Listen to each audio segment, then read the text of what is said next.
Fuck you. It's the Devil's Advo-Cat. Oh, yeah, that also. Hi, guys.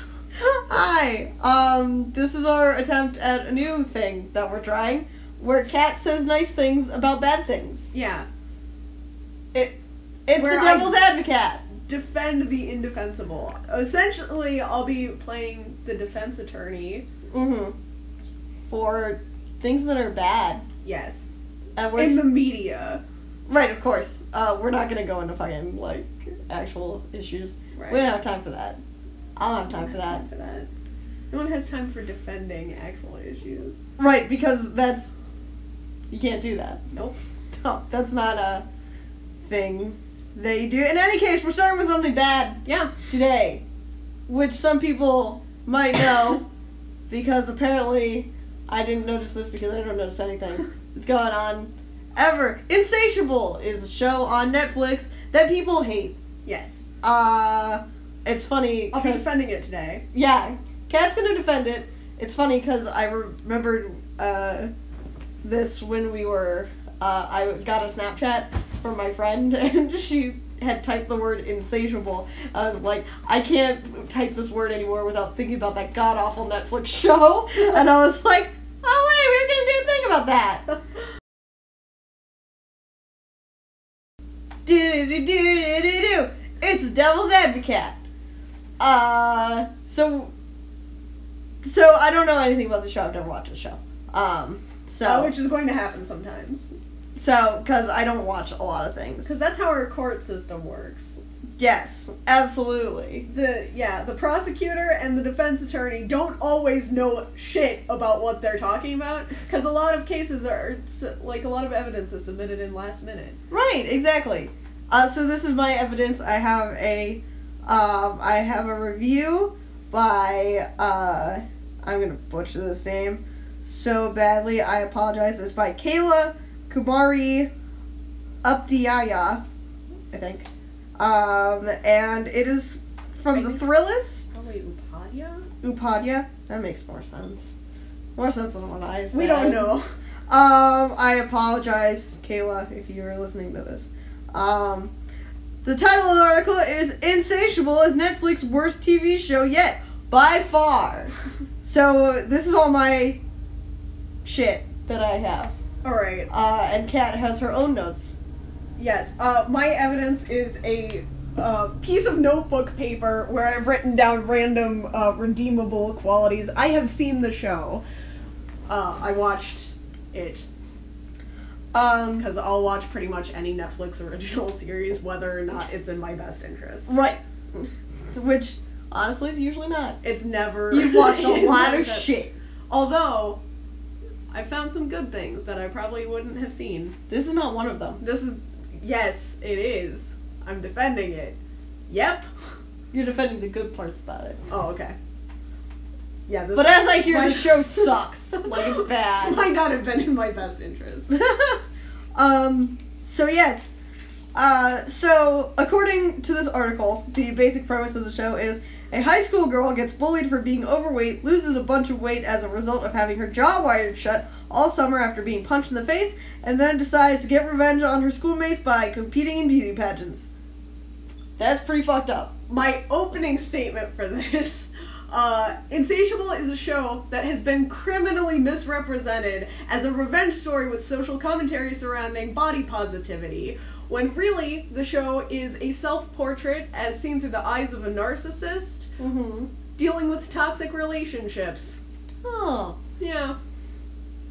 I'm gonna believe you on that one. Because again, I haven't seen the show.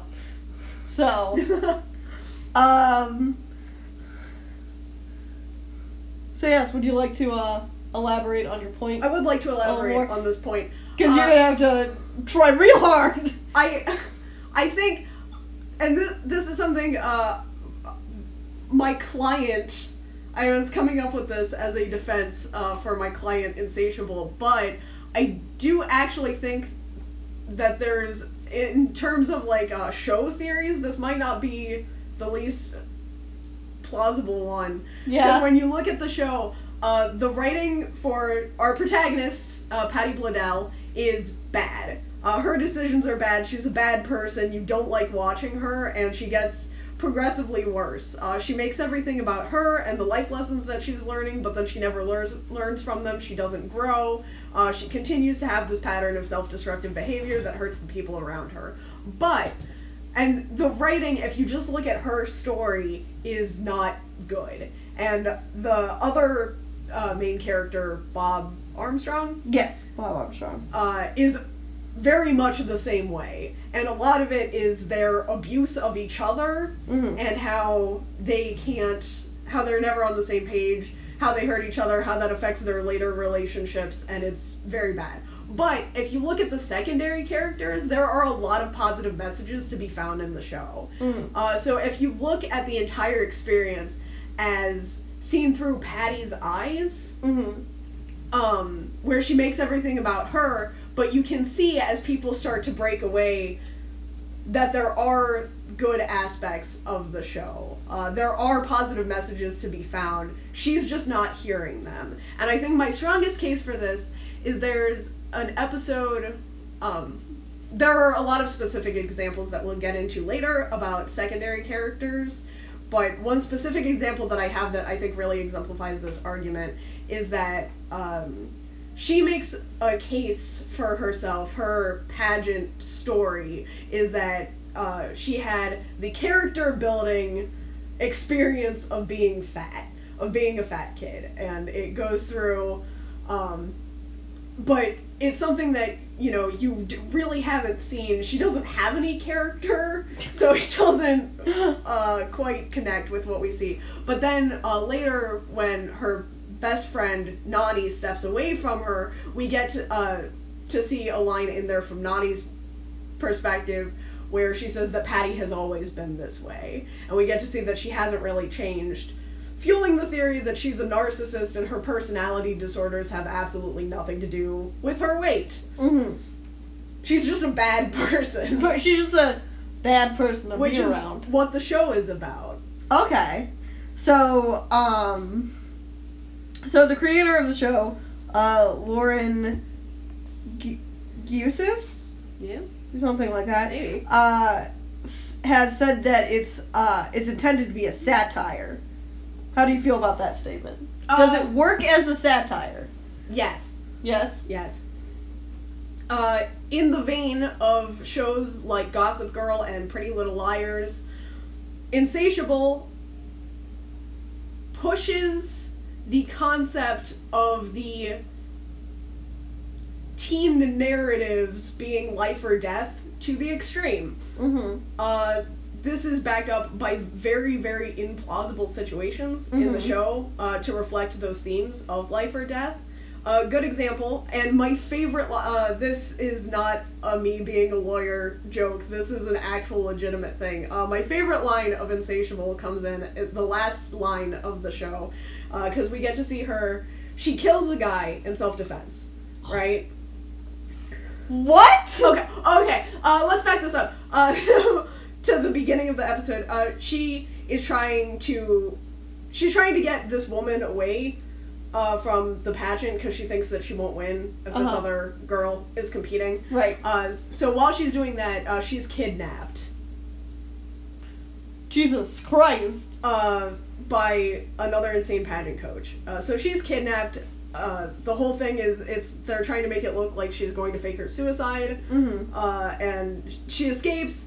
And then she's also being stalked at the same time by her, I think they're broken up at that point by her ex-boyfriend, Christian. But he tries to convince her that she wants to murder her rival. And so she kills him in self-defense.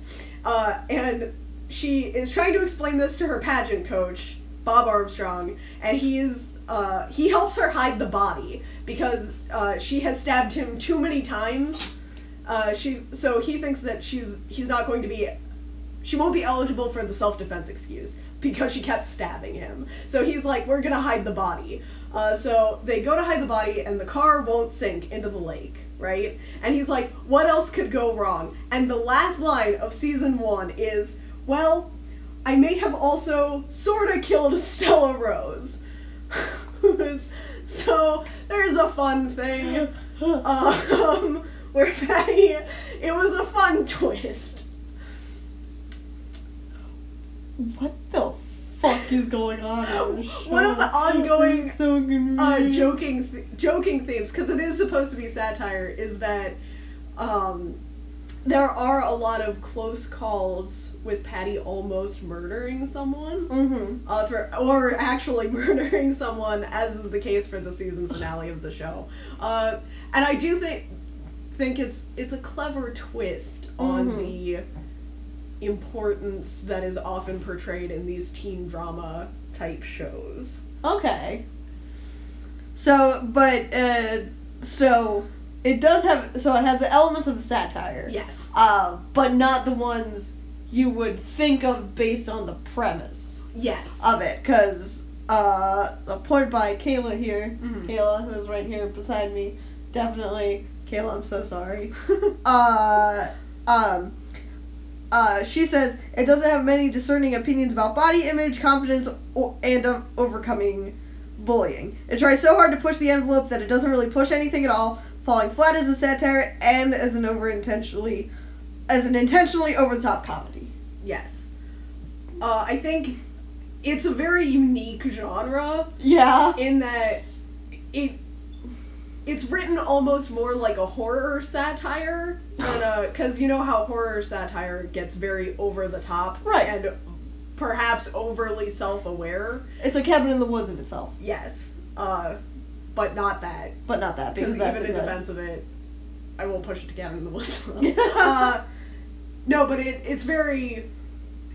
It takes the most ridiculous aspects of its genre and pushes them to an extreme that you could see as horrific. There's also an exorcism episode, for example. What the fuck is going on in this show?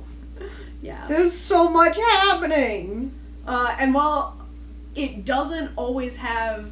And on the note of not having good things about body positivity, I think one of the overall arcing points of the show, if you look at it through this lens, is that she really just wasn't a good person. And it has...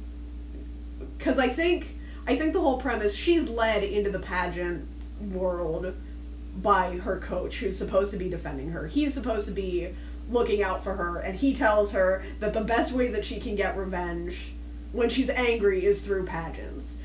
But I think... So it's really his fault, honestly, but when you look at it through this sort of, it's the narrative of a narcissist lens, there's no way that she really would have believed that if she was the person that she saw herself as before, where she had built all of this character from being fat. And I think that's sort of the thing, is that when it comes to satire in the show, it's one of those things where it's like society sort of paints that narrative that you kind of like build that character from being abused, bullied, so it's sort of, but it doesn't inherently make you a better person in reality, which is what we see in Insatiable. And I think it's kind of an interesting take on the whole thing. It's also, there's something to be said, because there's also the idea that, like, in the genre, again, a lot of what we see is that the thinner girls or the popular girls are worse, and that's definitely something that we don't see in Insatiable. Right, because she is the pretty thin. Yeah. Popular? Yes. Did she get popular then? Not really. No. I mean, that's fair. She goes through kind of an arc where you think that she's going to be, but then she almost kills someone. There's a vampire arc. What is going on in the show? So there's that. Also, on the note of body positivity, there is my other quote that I wanted to read. is from, and this gets into that secondary character where I really like the secondary characters from the show. Mm-hmm. There's a character in there called Dee Marshall, and she's also doing the local pageant circuits. Mm-hmm. She is larger. She's a larger woman. She's black. She's very confident. She's my favorite character. She's just good. But she's got a quote. Being skinny doesn't mean shit if you're ugly on the inside. That's a good one. Yeah. That's a good quote. So there are good, and then there's also, there's an episode. There's an episode about this cat, right? Her name is Lady. She's my new cat. She's loud, so, she's gonna start yelling suddenly, so, sometimes you're gonna hear that. Yeah. That's just how our podcasts are now. Good. You can't tell her to be quiet. She's a little kitty cat. So there's also an episode where they do a bikini dog wash. Of course. There's really nothing I can say to justify the idea of a bikini dog wash. But there's an episode where that happens, and there are actually some good body positivity things in that episode. They get sabotaged and they have to call in new people to wear bikinis last minute, and they get help from the LGBTQ center, and Patty ends up talking to, and I don't think she had a name. Yeah. I don't think she was, like, properly introduced on the show, because she's only in, like, this one random last-minute bikini thing. Right. But there's a trans character who is really awesome, and they have this conversation in the bathroom where Patty's talking about, because she's still, even after she's lost all this weight, you know, she's looking at herself in the mirror and she doesn't really feel comfortable in the bikini, and she goes through this thing where she's like, you know, I keep waiting to be thin enough, maybe when I lose like 10 more pounds or whatever, and the woman standing next to her goes through kind of the same thing, and she's like, I keep waiting to be woman enough, you know, and they talk about their bodies, and she's like, you know, I used to be a man, and then she corrects herself and she's like, you know, I have always been a woman, I used to have the body of a man, and I keep thinking that one day I'll be happy with my body and I'll look feminine enough, and, you know, and they go out to the bikini dog wash, again, weird thing, but they end up going out in their bikinis together. Aww. To start that right away, because they're good now, their bodies are good now, like, it's like a good enough, and letting that start at that time.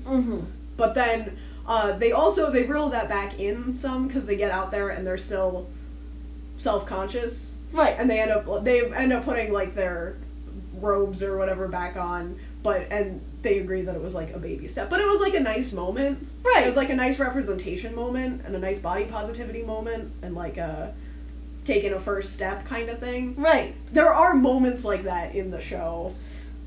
Like little... Despite the overall... I think people got too focused on the premise and right. the main arc. Patty Bladell is not a character who can support healthy arcs right. in their entirety. You've got to look at the little moments. I looked... one of the things I see from this review, it says, there's technically some compelling stuff buried underneath all the lazy jokes and roller coaster writing. Yeah. The scene where Nani finally tells Patty she loves her is gorgeously shot and written, some of the best writing across the whole series, in fact. But it's too little too late, because the rest of the show is garbage. Nani is one of my other arguments, because she doesn't know, it really... I think more than anything else in the show, Nani really subverted my expectations, because the first couple episodes, it's pretty obvious that she is at least bisexual. Right. It's very obvious. She seems to have a larger preference toward women, than, and not just because she's in love with Patty, you know, there's like a lot of stuff where she has like lesbian bikini stuff on her computer, and it's just like an ongoing... She's very in denial about the fact that she's a lesbian when the show starts, and it sets it up to make it look like that's going to be an ongoing joke through the series, where they're gonna like pick on her for being in the closet and, you know, being gay and not coming out about it, and then as the show goes on, it's actually the same episode, it's the bikini episode. She's talking to like one of the lesbians who comes in to support the event, and she's like asking about how she knew that she was gay, and Nani like has this realization that she's in love with Patty, and throughout the rest of that season we get to see her. She goes on a date with a woman. We get to see her become more comfortable with the fact that she's a lesbian, and it kind of goes into my idea that it's more about toxic relationships than body positivity, because as she realizes how negative Patty's influence on her has been, we get to see her break away enough that she can become her own person. That's nice. I like that. Nani was good. A good character? A good character? A good character. Good character. And also her girlfriend is the other character who I was talking about, Kate Wallace. Really? Yeah. Oh. They get together. Yes. And they're like one of my favorite TV couples. That's so cute. And it's really cute, because Dee asks her out, and she's like, I don't know, and she kind of goes back and forth about whether or not she wants to call her, and she decides to go on the date, and Dee picks her up, and like when it starts, she won't really use the term date, because she doesn't really know if she's ready to like come out or anything, and but they kind of get through the whole episode, and at the end she refers to her as her girlfriend, and it's like it was like a nice breakthrough moment. And that's so cute. It's like later in the show when it gets to the like themes about breaking away from people who aren't good for you, Dee has pointed out that Nani too frequently gets caught up in these almost murder experiences that Patty is going through. Right. And at first it drives like a wedge between Dee and Nani, because Nani is like, you don't understand, she's my best friend, we've been best friends forever, and Dee is like, you've got to start kind of not doing that anymore. And Nani gets like really mad and defensive, and they get into like this big fight about it, but then at the end, she's kind of like, you were right, and I need to be my own person, and I need to prioritize my own things first. And she ends up with Dee at the end of the thing anyway, and it's like, I thought that was nice. That's nice. They're cute. So it sounds like what I'm gathering is when it comes to like the main plot lines. Yeah. The main plot lines it's bad. Are like intentional garbage. Right. Is what I'm going to call them. As an advocate of this show. I think the other side of that argument is they're just very bad. Just they didn't put the opposite side of that is they didn't put the time and effort that they would really need to create a full satire in the way it seems they are intending it to be a satire where it's a body positive thing. Yeah. As opposed to she's a bad person and she's always been a bad person. Yeah. Sort of thing. It also says at some point Patty tries to seduce her coach, who is a grown man, who's also married. She's a teenager. So, the age of consent in Georgia. No! Don't you dare! Also, I don't know what that is, honestly. I don't know what Georgia is. The state? Yeah. That's true. I think it takes place in Georgia, right? You're asking me? Anyway. No, so the thing about her coach is that he starts off as her lawyer, first of all, is how that starts. Because she's not a pageant queen. Right. She punches the homeless man first, actually. Oh my god. We talked about the guy that causes her to get her jaw wired shot. She punches him first. Of course. So she ends up needing a lawyer. And he relates to her because he was also a fat kid. Yeah. Oh, of course. Of course. He's the other half of that breaking away from toxic people arc. Because it also is told from his perspective. it cuts between the two of them, which is weird. But yeah, he convinces her that she wants to be in pageants, and I think you're trying real hard. I'm trying so hard. It's a tricky line to walk here. I think there's something to be said about he's the first person to tell her that she's gotten pretty. I wish she had not tried so hard to seduce him. That would be great. Because it's bad. Because it's weird. But that being said, it also shows something about her attention span, because she does also end up dating his son in the season. Is this the ex that she kills? No. Different one. Gotcha. The Brick Armstrong, which, great name. Pro my client, Brick Armstrong is a great name. Yeah, she asks him out while she's fat, and he says no.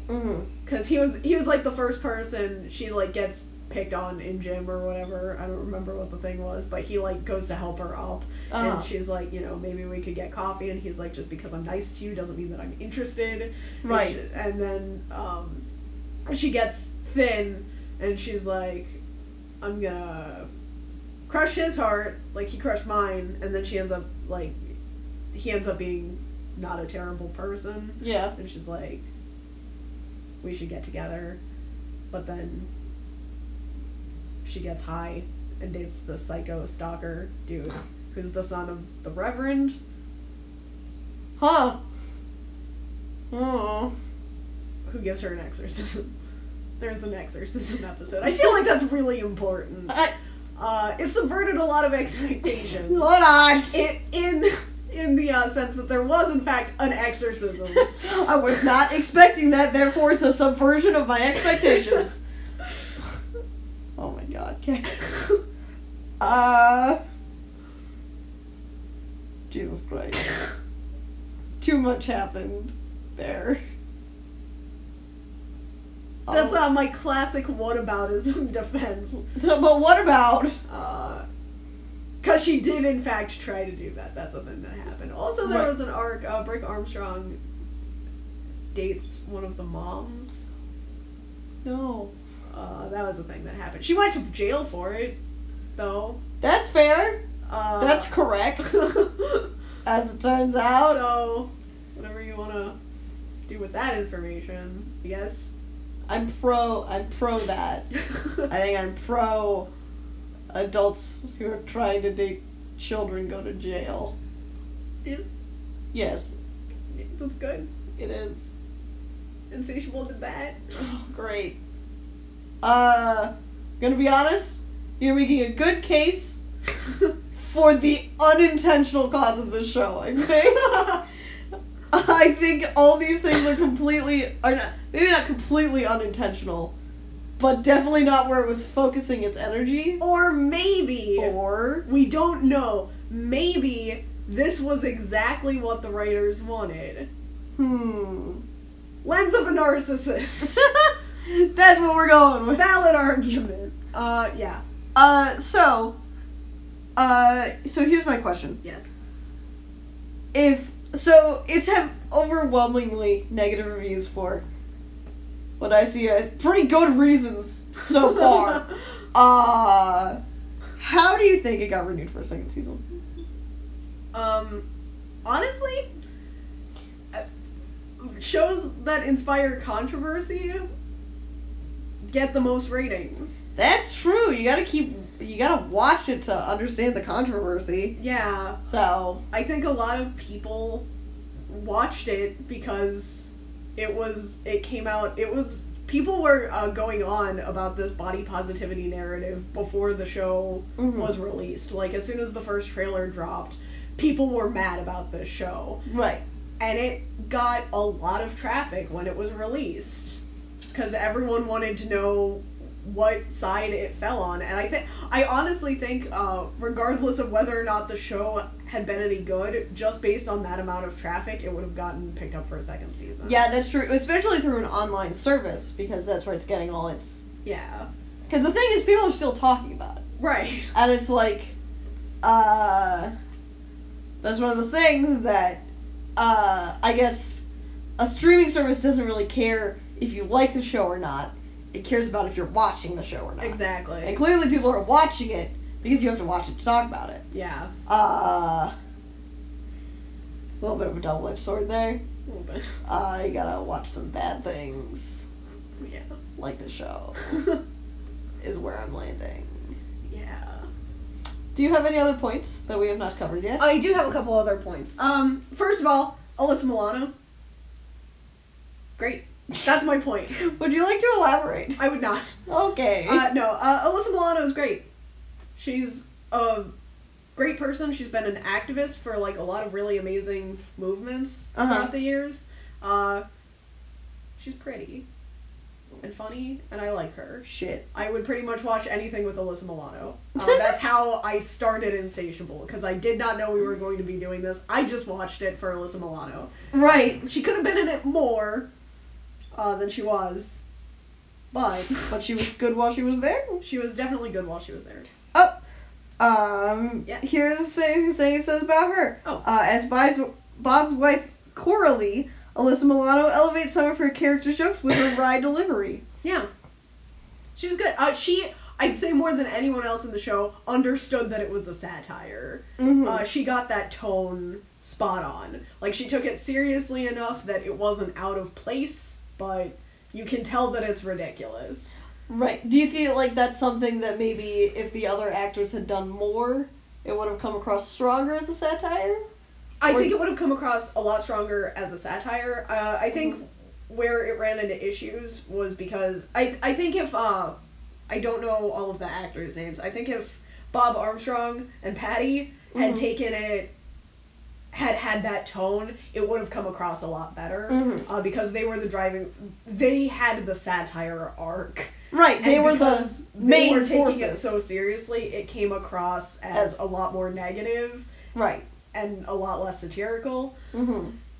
I think that would have really helped. As for the characters that I've talked about, kind of in defense of, I don't think that they could have played it more like a satire, because they were the best parts of the show. They had like serious arcs going on, and damn, Nani didn't need to change anything. Awesome trans guru lady didn't need to change anything. I love her. For that one episode that she was there. One of the things it says about Nani, Kimmy Shields, who plays her, gives one of the more layered and nuanced performances. Yes. I would definitely say that's true. I hope she knows. I'm proud of her. Yeah. I hope she knows. She was good. She was really good. If they had made, like, 2 episodes, but just centered it around Nani, like, taking all of the Nani bits, could we do that instead? it would be good. It would be a good show. I'm gonna edit that together. Nice. And then that'll be how I watch Insatiable. I was trying to, because my dad just got, this has absolutely nothing to do with Insatiable, but side, fun Cat's House story. Cat's House story! Da da da da da da! Cat's House story. My dad just got video editing software on his new computer. Oh. And I don't know how, because he needed me to install, like, all of the other software on his computer, and then I went to use it for Tumblr, and I saw that he had somehow acquired video editing software. But whatever. Anyway, so my dad has this, and he was talking about, like, how he didn't know what he was going to use it for, and we had just been watching American Horror Story Hotel, and I tried to convince him that he just needed to edit together all of the Liz Taylor moments to make, like, 1 hour-and-a-half movie about Liz Taylor. Yes. So much better. He said no. Damn it! He does not like Liz Taylor as much as I do. Well, he's a coward. I'm sorry, your father's a coward. He didn't I need to have a talk with your father. My father, who's all, like, cinematography this, setting that, that's how we got him to watch Game of Thrones. We were like, look at these gorgeous settings and how well they're shot. Didn't like Hotel as much as he liked Freak Show. What? Which is apparently his favorite season. What? And I was like, what? Your father has bad taste. I hate to tell you this. Yeah, I mean, I'm not gonna argue too much, because Hotel wasn't just, like, his favorite season. And he doesn't care enough about Liz Taylor. Well, again, your father's a coward, so, like, he has to live with that knowledge now. But now away from Cat's House, I do think if you edited Cat's House Story. If you edited all of the Nani and D and LGBTQ Center, if it had just been that episode, yeah. You mean? Honestly, if it had been that episode, it would just be great. D actually shows up elsewhere, which is nice. Yay! Like, D and Nani are consistent after that point. Yes! It's good. Yes! But the bikini episode really starts it off, and is just good. Except for I keep forgetting that it's a bikini dog wash. Listen, sometimes That also. Listen, I would never wash dogs in a bikini. Those fuckers have claws. Yeah. And I wear scrubs at work, and they get me even through those. Don't wash your dog in a bikini. Wear at least a one piece. Maybe a diving suit. Probably not a diving suit. Do that. If you're ever in a zombie apocalypse, wear snorkel gear. Snorkel gear. Wear a scuba suit. No, in the zombie apocalypse, I'm still on this. Washing your dog. Because the rubber, like, the zombies can't bite through it. You can get hurt. Because you can take the damage from the bite, but you can't. The virus won't penetrate through the scuba gear. Right. I mean, like, also because because zombies usually have bad teeth. Yeah. So they can't pierce. They can't pierce through the suit material. They can like leave dents. They can technically pierce skin with the pressure, but they couldn't break the actual rubber of the suit. That's a good pro tip. Also, what were we talking about? Insatiable. I want to stop. Go back to the zombies. My last point, my last in defense point, I wanted to talk about the polyamory positivity. Yeah. Question mark. It had. I think if you dissect it, and this is kind of like a serious note outside of the concept of this show. Right. I really want to touch on this. I think there were a lot. You kind of have to pick it apart and analyze it to get everything out of the relationship. Mm-hmm. But if you look at it, it was a really good representation of what polyamory can be and how it can go wrong. Mm-hmm. In the season, Bob, not Bob Armstrong, the other Bob. Bob, who's the rival coach, the right? rival. I read it in the rival Bob. I read it in the review here. Yeah. Just to make this easier, because I don't know the one's last name, we're gonna call them Bob and Armstrong. Hold on, wait. Okay. I have the last name in here. Okay. So we have Bob A, who is Bob Armstrong. Okay. And then B, Bob Barnard. So Bob B. We have Bob A and Bob B. Okay. So Bob Armstrong is the lawyer who we've been talking about.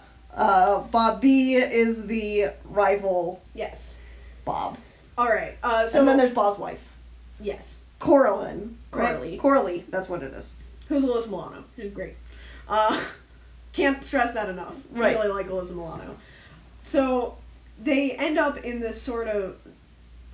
There's a thing in there because Bob B is he's also kind of in denial about his sexuality. Which again, it's not a comment on the title, it's more a comment on him trying to over compartmentalize. Right. When you watch the show in context, but because he identifies as gay. Mm-hmm. But he's married to a woman, because he married her and then decided, that he was gay. Mm-hmm. And he considers himself, I don't remember how he describes it. He describes it weird. when he's trying to explain this, because it's because he's in denial about the situation, because they're like different pieces of his life to him, and he's not looking at the overall picture. Right.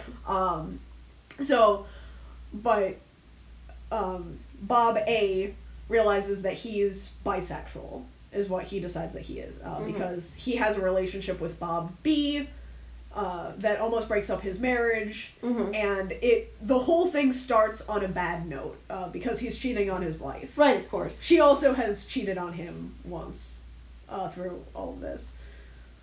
Huh. But, anyway. Okay, keep going. He actually cheated on her another time, but it's not relevant. Anyway. Motherfucker.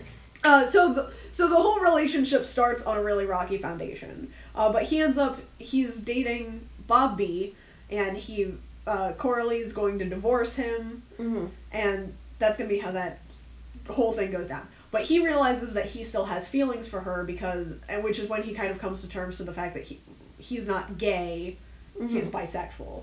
And so he ends up suggesting, and Coralie has had a crush on Bob B for kind of like a long time, which was like an ongoing joke in the early episodes of the show before all the other stuff. So they end up almost having a threesome, and then they take a step away from it, and they're like, that's crazy that almost happened or whatever, but Bob A realizes that the concept of polyamory is something that would work really well for him. And the way that he sees it is that they all are interested, each person is interested in both of the other two parties, and he sees that it's going to be like a really wholesome, healthy relationship. And when he talks to Bob B about it, Bob B's whole thing is he's been jealous of the relationship that Bob A has with Coralie, because they're very supportive of each other. They have like a very healthy, wholesome relationship. He doesn't know about a lot of the cheating at this point, I think, except for what he instigated. Right. He knows about that much of the cheating. So the way that they show it when they hook up for the first time, it's all three of them sharing an experience together because they're all interested in everyone involved. Right. And they set it up, I think that's the best setup for a polyamorous relationship. Honestly, that's like the best way to look at it. The way that it's described right there. Like the way that Bob A is looking at the relationship, the way that he describes what he wants to Coralie, you know, where he's like, I have feelings for more than one person, and I know you have feelings for both of us, you know, this is going to work out, you know, and the way that he describes it is actually, it's very wholesome, and it was like a very good take on what polyamory can and should be. Right. Unfortunately, he has not run any of this by Bob B. Oh, no. Which is bad.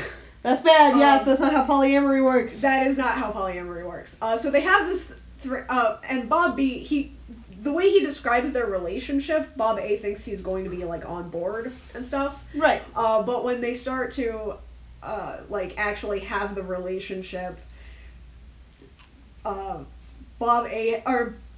B has not been informed that they're going to be in a relationship. He saw it as he was going to have a relationship with Bob A, and Bob A was going to have a relationship with Coralie, and sometimes the three of them would hook up, or whatever, so that Coralie didn't feel left out of the sex, is essentially how he saw it. And no one told him that it was going to be different. So they end up getting into, like, this big fight. Right, because of course. They get back to the whole, you have to choose one of us kind of thing. Because at that point, Coralie understandably doesn't want to be with Bob B anymore. Right, of course. Because he was a dick about it. Because, you know, she'd been promised this healthy, wholesome relationship with three people. And he's like, we just didn't want you to feel left out of the sex. It was like... Hold on.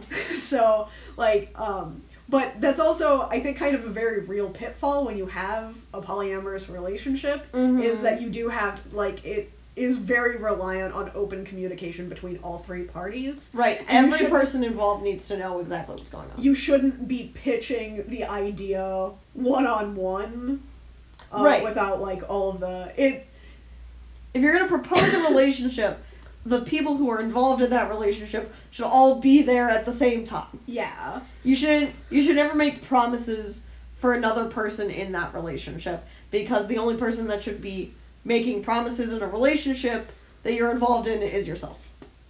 So even though it went really disastrously? Disastrously? Yes, that word. Even though it went bad, I don't think it portrayed polyamory itself in a bad light. Right. Which is a very important distinction to make. Because there have been a lot of sitcoms that have kind of tackled that and done it poorly. And even though it ends... I think there's just one episode break in there. Even though they, like, hook up in one episode and are broken up in the next episode. It doesn't display it as the fault of the concept of polyamory, which I think is really important. So, it sounds like the show, for the most part, weird seduction excluded, because that's just bad. There's no excusing that. It has a fairly good grasp on concepts. Yeah. Like, so, like, when they want to portray a concept, even not in its best, light, like the best results for something, it can present the concept without making the concept itself feel bad. I think the takeaway is that it's the characters that are screwing things up. Right. Which is what I like, and I also, to touch on the seduction thing again, I think there is an important thing. He was not interested in her like that. Yeah. She was trying to seduce him. I think if he had been better at handling the situation, it would have come off been way less bad. creepy. Because shit. But that's also sort of the point, is that neither one of them can handle any situation at all. Right, they're just bad. Because they're bad people. Right. It comes down to. Because, I think this comes back again to your point about, viewing through a narcissist lens. Because Bob wanted them all three to have a good, wholesome relationship. Yeah. So he liked what he had with Bob B. Yes. And he wanted to get back what he had with Coralie. Yes. And make it better. So, because things were okay with Bob B, he didn't feel the need to include him in the conversation that he was having with Coralie. Right. About the relationship. Yeah. Because, in his mind, if things were good with Bob B and he could make things better with Coralie, everything would be fine for him. Yeah. So he didn't consider the relationship between the two of them. Exactly. Despite, saying, oh, you have feelings for him, he has feelings for you, it would work out. It's not the same. Saying that isn't the same as understanding the implication of having that kind of relationship. Exactly. And if he hadn't been, because he was very, and we don't really get to see it, because when he's describing it, it sounds very wholesome, but, like, in the aftermath, you get to see he really was seeing it only from his perspective, and he was looking at it wrong. As what he wanted. Right. Because he didn't want to lose anyone, and he was putting himself first, and I think that's a lot of the problem with Patty also, is that she's putting what she wants to do first. And it was something that I really liked, again, about Nani as a character, when she stepped away. Because when she confesses her feelings to Patty, Patty's just like, it's okay, I'm not mad at you, like, things can go back to normal, and Nani's like, it's not about you, it's not about what you need. Right. Like, you handled this badly, and this is about me. I need some space. Right, because fuck you. Right. Actually. But it was nice that she, like, could step away. Right. And did. when she needed to. There was good stuff going on. The show had little gems between all the shit. Yeah.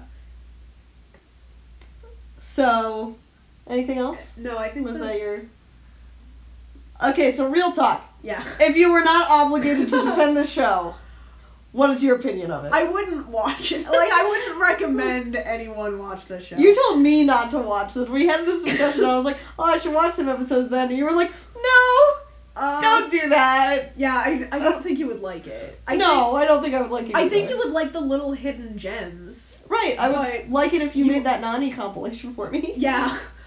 Maybe I'll get on that video editing software. While you're on Tumblr. Just make a quick Nani compilation. Because the gems were really good. That was a legit... There were good things that I liked in the show. But, like I said, there's maybe an hour's worth of gems for... Out of the 12 hours of show. Yeah, it's like a 12-hour experience. So it's like, it's not really worth it. Your tolerance for bullshit has to be pretty high because you have to sit through a lot of it to get to those gems. God. And it's like a few episodes before anything like that comes up. So like sticking out those first few is rough. I think I'm almost kind of glad that I started it while I was sick because it was one of those, I don't think I would have made it past the first one to see all of the other stuff that was going on. I was gonna say, you have a high tolerance for bullshit. You watch a lot of bad shit. I do. But also the fact that you're sick and can't move that much, and also, like, you're fucking a little bit high off cold medicine, like, it helps. It helped a lot. It does have a way of, I think the fact that this is something I probably should have talked about while I was still defending it, but I think it has a way of pulling you in because there are like just enough dark and surprising elements that you kind of have a tough time. Like in the pilot, she almost it might not be the pilot, it might be the second one. Really early in, she almost catches a guy on fire for revenge. And you're like, what? What the fuck? And there are moments like that, where you're just kind of like, you are kind of compelled to see what she does. Right, despite the fact that you don't like her, because it's like, that can't be good. Right. And I think that's a big reason why it got picked up for a second season, too, because that whole, I also sort of might have killed Stella Rose thing. was like, what? Jesus Christ, dude. What a place to end a season. Yeah. So, yeah. Well, season 2 will be out soon enough. Yeah. I don't know when it's coming out. Probably too soon. Yeah, probably too soon.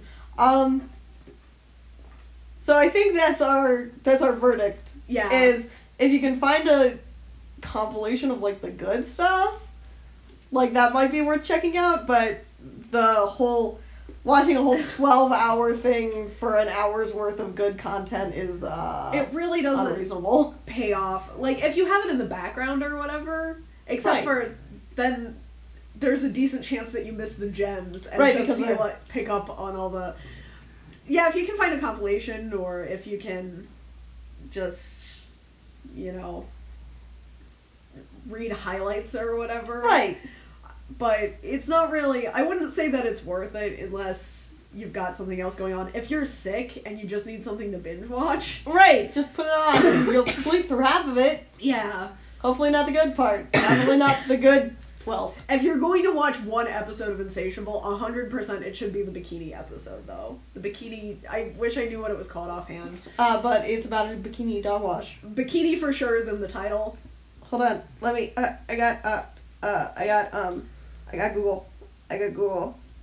That's got, like, the best and worst points of the show in it, I think. No, not the worst points of the show. I'll take that back. It's got the best points of the show. Because, the worst parts of the show... It might give you a really skewed perception of what the show is. Is it Bikinis and Bitches? Yes. Is that the one? I'm assuming that's the one. I have to assume that's the one. That sounds correct. That's the only one with bikini. So yeah, in here. In all seriousness, I would not recommend Insatiable, really. Right, it's just sort of a... But it gives you a lot to think about. Right. Like, if you want something to pick apart and look at and kind of reevaluate your life. Right. Like why you watched it for 12 hours. Yeah. Give it a go. It sounds like there's a lot of stuff there, more bad than good, obviously, but with the good stuff you can sort of pick it apart and find something to enjoy out of a fucking that long experience. Yeah. I'm not going to watch it. That's my verdict. Okay. I think instead, maybe I'll find that clip for you. You can watch just like that one. Yeah, I can just watch that one clip. But I think we'll have to find something else for Harley to watch. Yeah. I won't recommend that to him. That's fair. That's going to be my rating meter, I think. Would I recommend it to my dog? Harley, he's asleep. I would not recommend this to you. There's an idea for the show is I'll pitch you things in the best possible light, and you'll, like, before you've seen it, you'll be like, I think this was actually a good thing, or I think this was a bad thing that you're trying to make sound good. Right. I like that. I like the idea of that. This is obviously and then our big reveal at the end. Is would I let my dog watch it? Yeah. Everyone's hot question. Would I put it on at daycare for the doggies? Yes. No. Yes. No. There's a dog wash in it. There's a dog wash. Holy shit. They lose their goddamn minds. They've already lost them. For Jesus charity. I didn't talk about Miss Magic Jesus. Fuck. Nope, I'm not going to let you evaluate. I want that to stay hanging in the air forever. Okay. That's how we're going to end the episode, I think. Alright. So this has been the first episode of Devil's Advo-Cat. Let us know what you think in the comments below. Thanks to our partner channel for recommending that we do this as a joke. Right, it was... We're doing it now. Yeah, we, like, did it now. We were, like, on a walk, and they were, like, something... Well, because we were talking about how Cat has unpopular opinions about everything. But usually they're negative opinions. Yes. But so we were talking, and it was, like, Cat doesn't like all the popular things, and I was like, she's a devil's advocate. And then Will was like, but you'd have to be defending good things. You'd have to make good points about things. And I was like, no. But that's what we're doing now, so. Ta-da! We said William's name! Hey! On a podcast! Nice. I hope he listens to this. Absolutely. So fuck! Well, it's better than mentioning Randy in the first episode. Oh. Oh no, you didn't. Oh no. Oh no, Randy's... no, he's not. Randy only shows up on Fridays. Sometimes Sundays. It's Thursday. I need to stop talking. But yeah. Stop talking like a real Randy of yourself. Da da da da da da da. Devil's Advocate. Bye.